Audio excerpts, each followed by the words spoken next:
Hebreus capítulo 12, a partir do verso 4, nós vamos estudar acerca da disciplina de Deus. É um assunto muito interessante, é muito bom ouvir acerca desse assunto. Extraordinário, um assunto extraordinário que nos faz viver uma vida mais tranquila, porque nós sabemos que Deus está cuidando de nós como um pai cuida de um filho. E é isso que o autor ele vai demonstrar aqui para a igreja dos hebreus, que estavam sendo tentados a abandonarem a fé por causa da perseguição, por causa da provação. E o autor vai dizer que isso era Deus trabalhando na vida deles, para que eles pudessem alcançar a estatura de Cristo, serem cristãos maduros, serem cristãos grandes e bem-aventurados na fé. Nós vamos fazer a leitura aí a partir do verso 4. Diz assim: ora, na vossa luta contra o pecado, ainda não tendes resistido até o sangue, e estáis esquecido da exortação que, como a filhos, discorre convosco. Filho meu, não menospreze a correção que vem do Senhor, nem desmaieis quando por ele és reprovado, porque o Senhor corrige a quem ama, e açoita a todo filho a quem recebe.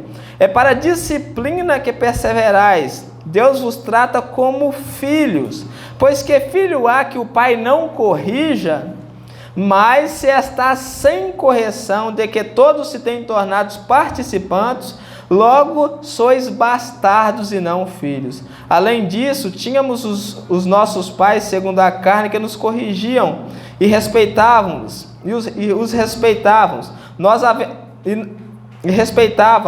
Não havemos de estar em muito maior submissão ao Pai espiritual, e então viveremos? Pois eles nos corrigiam por pouco tempo, segundo melhor lhe parecia. Deus, porém, nos disciplina para aproveitamento, a fim de sermos participantes na sua santidade. Toda disciplina, com efeito no momento, não parece ser motivo de alegria, mas de tristeza. Ao depois, entretanto, produz fruto pacífico aos que têm sido por ela exercitados, frutos de justiça. Por isso, restabeleceis as mãos decaídas e os joelhos trôpegos, e fazeis caminhos retos para os pés, para que não se extravie o que é manco, antes seja curado. Até aí, vamos orar, pedir a Deus iluminação. Senhor Pai Santo, mais uma vez nós viemos a Ti em busca de iluminação, ó Deus. Nós te suplicamos graça nessa noite. Nos ajude, Senhor, a ouvir, a compreender, a entender a Sua palavra. Quebranta o nosso coração, ó Deus, nos dá sabedoria, nos dá entendimento, nos dá compreensão. Abre os nossos olhos para que nós possamos ouvir a Sua palavra, Senhor. Eu te peço em nome do nosso Senhor Jesus Cristo. Nos ajude a compreender, nos ajude a entender, nos ajude a ser edificados e também o nosso coração ser reprovado por essa palavra que será ministrada. Nos ajude, Senhor. Eu te peço em nome do nosso Senhor Jesus Cristo que o Senhor me use mais uma vez para que eu possa com intrepidez anunciar a Sua palavra. Abre os meus olhos, o meu coração, Senhor. Me dá sabedoria. Fale através de mim como o Senhor fazia com os apóstolos. Porque é nessa confiança que eu venho a Ti, Senhor, não confiando em mim mesmo, mas confiando na Sua graça, no Seu poder, no Seu agir, Senhor, para que o Senhor fale e o povo ouça, Senhor, que eu apenas abra a minha boca e que o Senhor fala para que todos possam conhecer que Tu és Deus, que não há outro além de Ti. No nome do nosso Senhor Jesus, que eu te suplico, a Deus, mais uma vez. Amém. Como eu disse, nós estamos dando continuidade à nossa série de estudos em Hebreus e hoje nós veremos acerca dos benefícios da correção de Deus. A correção de Deus ela só nos beneficia, e a correção de Deus ela vem de uma maneira que as pessoas não esperam. As pessoas esperam que Deus apareça para falar, né? Elas esperam a correção da parte de Deus, assim, não faça isso, você está fazendo isso errado. Mas o autor ele vai dizer que a correção de Deus ela vem por meio de sofrimentos. A correção de Deus para nós ela vem em forma de sofrimento. Assim como o pai ele corrige um filho com a vara, e o corrigir aqui é com vara mesmo, né? Porque o filho ele deve ser corrigido com vara, porque a estultícia está no coração dele. Quando o pai corrige o filho, aquela correção naquele momento não parece ser boa, mas depois o filho vai ver o quanto que aquilo foi bom para a vida dele. Porque se o pai deixar o filho andar nos caminhos que ele acha melhor, aqueles caminhos vão levar ele à destruição. Nós vemos que ele vai até dizer aqui que os nossos pais, segundo a carne, eles nos corrigiam para que nós não seguíssemos o curso do nosso próprio coração, para que nós não seguíssemos a tolice da nossa mente. E isso é bom para nós, isso é ótimo para nós hoje, e que da mesma forma Deus também faz. Da mesma maneira, Deus ele nos corrige, ele nos disciplina para aproveitamento, a fim de que nós possamos seguir, a fim de que nós possamos permanecer nos seus caminhos, a fim de que nós possamos viver para a honra e para a glória do seu nome. No texto que nós estudamos, no capítulo 12, do verso 1 ao verso 13, nós vimos que o autor aos Hebreus, ele chama os hebreus a tomar Cristo como exemplo, tanto de sofrimento quanto de perseverança, para que eles não viessem a desanimarem, a desmaiarem em si mesmos e abandonar a fé. Porque pelo fato da perseguição, pelo fato das provações, pelo fato dos sofrimentos, eles estavam sendo tentados a abandonarem a fé, estavam sendo tentados a deixarem Cristo. E nós aprendemos uma lição muito importante com isso, que nós só podemos perseverar se tivermos com os olhos fixos em Cristo. Cristo é o nosso maior exemplo, o exemplo que nós devemos tomar de perseverança em meio a sofrimento, porque Cristo foi a pessoa quem mais sofreu. Cristo foi a pessoa quem mais sofreu. Então nós devemos estar bem atento a isso, porque isso é de suma importância para as nossas vidas.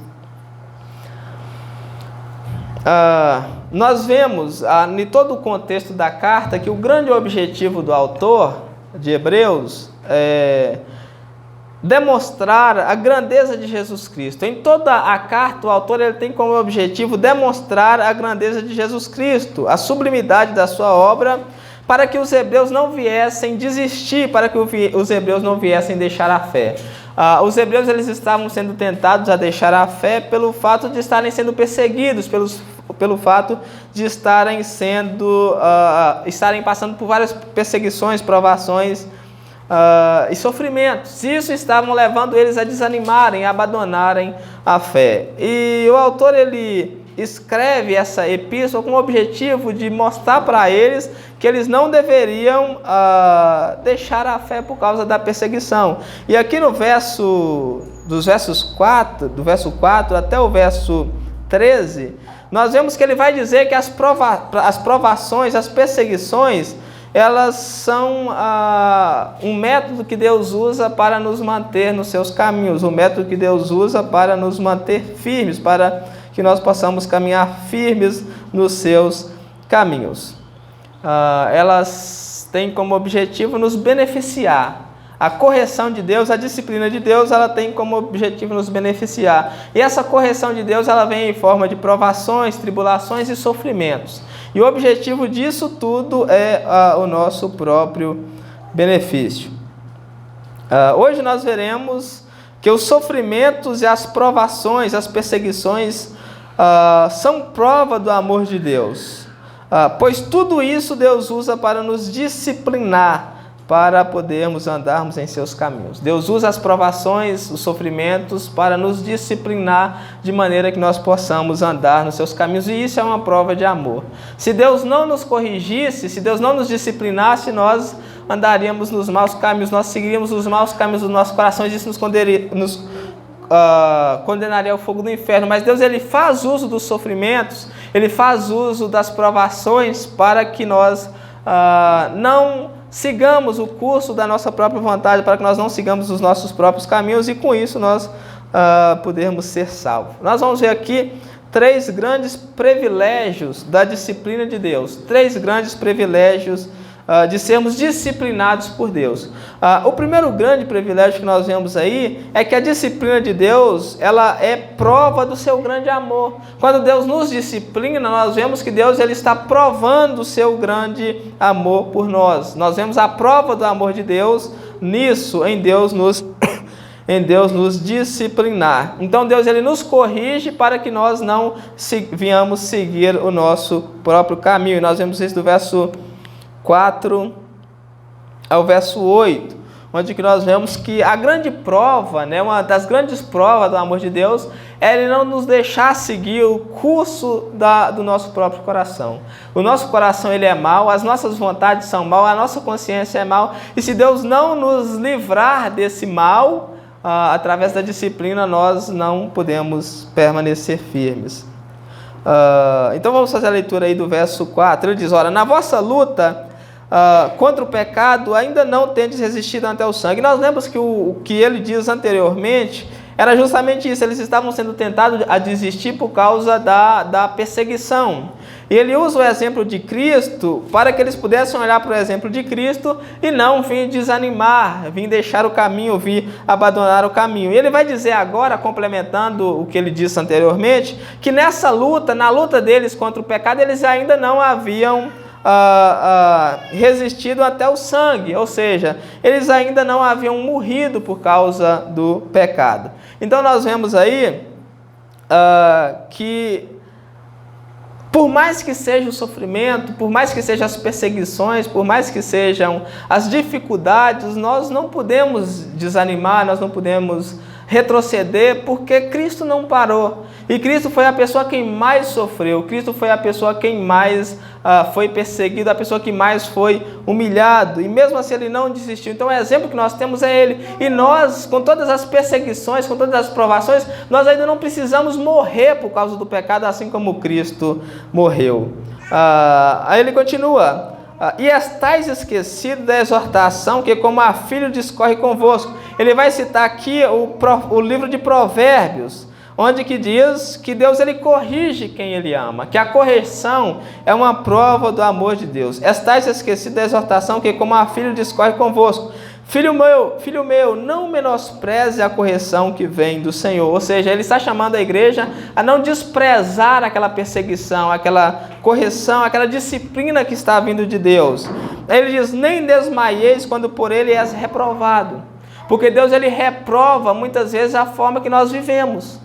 Gente, isso aqui é importante, preste bastante atenção. Isso aqui é importante porque muitas vezes nós sofremos, muitas vezes nós estamos passando por vários sofrimentos e não sabemos porquê, não entendemos porquê. E é justamente nesse ponto que nós fazemos uso da Escritura para saber que os sofrimentos, se nós que somos cristãos verdadeiros, o sofrimento é a correção de Deus na nossa vida, é Deus nos colocando nos seus caminhos de maneira que nós devemos andar neles.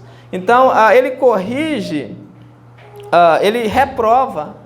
Deus ele reprova muitas vezes a forma de nós agirmos, a forma de nós vivermos, a forma de nós andarmos.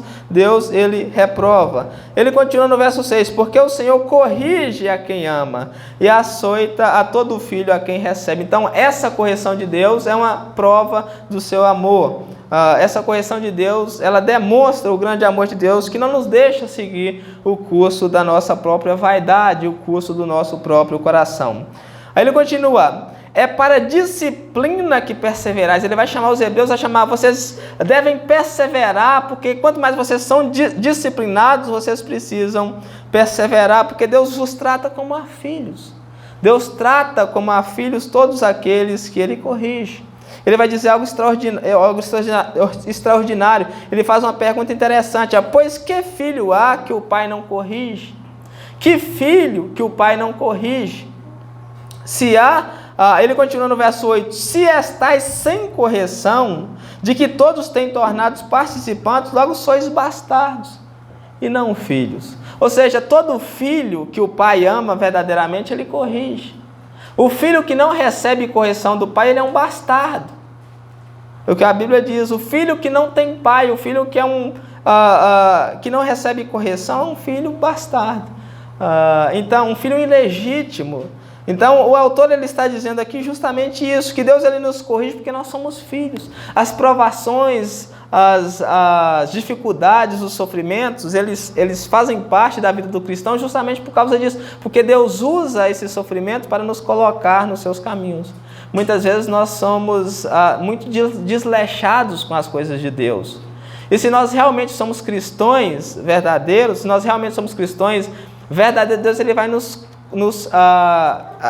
Ele vai nos disciplinar de maneira que nós viemos ver o quanto que Ele é santo, o quanto que Ele é valioso, o quanto que Ele é poderoso. Então, quando essa disciplina vem, quando o sofrimento vem, muitas vezes nós nem percebemos porque nós achamos que Deus não está nos olhando, mas na verdade é Deus mostrando que nós estamos errados, é Deus mostrando que nós precisamos arrepender e voltar aos seus caminhos. Então, toda disciplina, ela demonstra o amor de Deus. E a disciplina, ela prova que nós somos filhos, que nós fomos adotados como filhos de Deus. Porque Deus disciplina quem Ele ama. Aqui nós vemos algo interessante acerca da disciplina nos filhos. O pai, ele tem o dever de disciplinar os seus filhos. Quando o pai, ele não disciplina o filho, ele não pode dizer que ama o filho. Porque a falta de disciplina é juízo. As pessoas que Deus não disciplina no mundo, que Deus deixa entregue aos seus próprios desejos, às suas próprias vontades, essas pessoas elas vão caminhar em direção ao inferno. Todas as pessoas que Deus não disciplina, que Deus deixa entregue aos desejos do seu próprio coração, essas pessoas vão caminhar em direção ao inferno. Então a disciplina de Deus é a prova de amor, porque Deus disciplina quem Ele ama. Por que que Deus disciplina? Por que que Deus corrige? Por que que Deus usa o sofrimento para fazer com que nós andamos nos seus caminhos? Porque Ele nos ama. E se Ele não fazer isso, nós seguimos o curso do nosso próprio caminho e vamos perecer no lago que arde como fogo. Nós vamos experimentar a condenação eterna. Então Deus, Ele nos corrige para que nós possamos andar nos seus caminhos, para que nós possamos ser santos, para que nós possamos ser participantes da sua santidade. Então a disciplina é uma benevolência de Deus para conosco. Os hebreus, eles estavam sendo tentados a desistir justamente porque não entendiam qual que era o propósito daquele sofrimento. Pedro, os hebreus, ele vai dizer que essa correção, toda a igreja, todas as pessoas eram participantes dela, como está no verso 8. Mas se estáis sem correção, de que todos se têm tornado participantes, logo sois bastardos e não há filhos. Então toda a igreja era participantes daquela correção. Por que eles estavam querendo virar as costas para Cristo por causa da correção? Então ele diz que Deus, ele corrige porque Ele ama. Deus corrige porque Ele ama. A disciplina, ela é importante porque ela é uma demonstração de amor. O pai que não corrige o filho, ele não pode dizer que ama o filho. Porque nós vemos hoje em dia, os pais não corrigem o filho porque diz que ama o filho, né? Eu amo o filho, eu não vou bater, eu não bato no filho. Eu não disciplino corretivamente meu filho porque eu amo. Na verdade, esse pai não ama. Esse pai, ele odeia o filho porque ele está deixando o filho sem correção. E o filho que fica sem correção ele está recebendo juízo. Assim como os ímpios que não são corrigidos por Deus estão recebendo juízo. Todos os ímpios que vivem na mentira, no erro, no pecado, que não é corrigido por Deus, e vive e não se arrepende disso, eles estão recebendo juízo, estão recebendo a condenação eterna. Segundo ponto que nós vemos acerca da disciplina de Deus, é que a disciplina de Deus, ela é para a nossa santificação. Deus, ele nos disciplina para a nossa santificação. Versos 9 e 10, diz assim: além disso, ele vai usar o exemplo aí dos pais. Além disso, tínhamos os nossos pais, segundo a carne, que nos corrigiam e os respeitávamos. Então ele diz aí que os nossos pais, segundo a carne, ele nos corrige e nós o respeitamos, porque é justamente assim que deve ser. O pai corrige o filho e o filho respeita. Não havemos de estar em maior submissão ao Pai espiritual e então viveremos? Se os nossos pais terrenos nos corrigiam e nós o respeitávamos, nós não devemos estar em maior submissão ao Pai espiritual, que é Deus que nos corrige? Verso 10, pois eles nos corrigiam por pouco tempo, e é justamente isso, por muito pouco tempo, até completar os 18 anos. Depois disso, a correção se torna muito difícil, até de 13 em diante a correção se torna muito difícil. Segundo melhor lhes parecia, Deus, porém, nos disciplina para aproveitamento, a fim de sermos participantes da sua santidade. Então Deus, ele nos corrige para aproveitamento. Os nossos pais, eles nos corrigiam por muito pouco tempo, como eles achavam melhor, como lhe parecia melhor, de acordo com o seu conhecimento. Deus, porém, ele nos corrige durante toda a nossa vida para aproveitamento.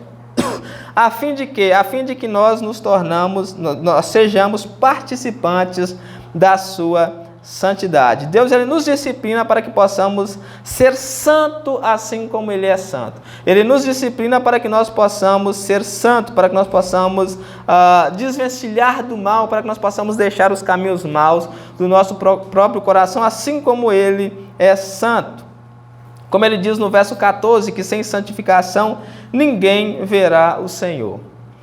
Assim como o pai corrige o filho para ensiná-lo boas maneiras e para que o filho não siga por caminhos errados, porque o pai ele corrige o filho justamente por isso, para que o filho não siga caminhos errados, como o caminho das drogas, caminhos de vícios, roubo, etc. e tal, assim também Deus disciplina os seus próprios filhos para que eles não sigam os caminhos do próprio coração, que é a prostituição, fornicação, roubo, adultério, tudo que vai contra a palavra de Deus. A disciplina de Deus tem esse objetivo de nos levar a não seguir os nossos próprios desejos.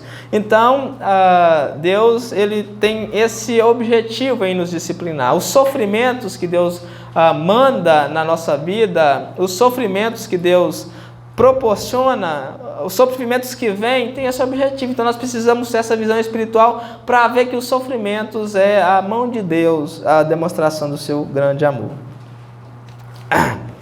E o terceiro e último grande ponto aqui, o terceiro e último grande privilégio, benefício da disciplina de Deus, é que a disciplina de Deus ela produz frutos pacíficos de justiça.